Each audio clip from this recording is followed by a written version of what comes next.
Little something I've got to admit to you. I'm in love with Audis. An Audi comes into sight and I just want to look at it and ogle the car and just enjoy it. I always give Paul trouble for having a silver Audi, and today we're in a 2009 silver Audi A4. This model's 5 inches longer and 2 inches wider than the old model. That's a significant change, and now becomes larger than its two primary rivals. 10, 15 years ago at the most, you had BMW and Mercedes, and by the way, Audi makes cars too. Now they are a direct competitor. It's become like flavors of ice cream. They're all excellent. Which one do you prefer? That means Audi is the other white meat. It's pretty tasty too. Of course we know Paul is a fan of the Audi because he owns one. I'm always going to say, take a look at the A4. You're going to be really pleased with this car. Unfortunately, all the cars in this market segment have gotten larger. And as a result, their styling has all started to look like the Honda Accord. When I first saw the rear three-quarter view of the 09 A4, I thought to myself, hey, what an interesting Toyota Corolla. Uh-oh.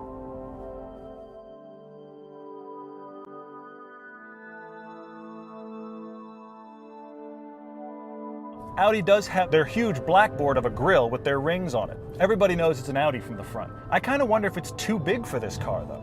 Everywhere else feels like it's been designed by a completely different styling studio. And usually all the lines on an Audi can be measured. They're so precise in their execution. From a side view, the upsweep on the side that is wrapping around the bumper from the rear, I gotta say, that looks very Japanese to me. You look at this car between the wheels, the greenhouse and the side panels.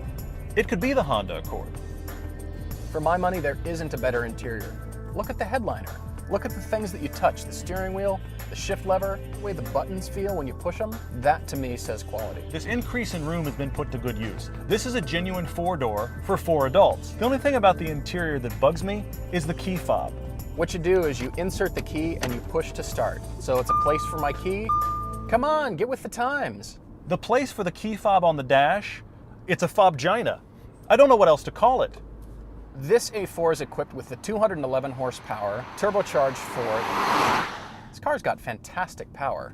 I'm actually a little bit surprised by how fast this car feels. Because the drive mode is so concerned with keeping the RPMs low and the gas mileage high, it wants to be in 6th gear as soon as possible. And when you lift off the gas at all, it'll operate all day just above idle. While that's great for miles per gallon, it's about as exciting as a nap. You have to put it down into the sport mode on the transmission. All you gotta do is stab the throttle. This thing really gets with the program. The steering is pretty light, so around town, that's nice because previous versions of the Quattro feel pretty heavy. But especially when you're starting to carve through the corners, I want that solid, heavy feel. That's what Audi's known for. It's over-boosted. I'm not confident in corners like I'd like to be because I just don't feel as connected to the road. This feels like those old arcade games where you could just spin the wheel and it was connected to nothing at all. Audi pushed this car more towards the side of luxury and comfort and ride quality. Those are worthwhile endeavors, but not in a sports sedan. I get the sense that this car is designed for economy. Economy of movement and economy of gasoline. I don't think it leaves anything on the table as compared to the 3 Series or the C-Class. I like it more than the C-Class Mercedes. But for driver involvement, I would wind back up in the BMW 3.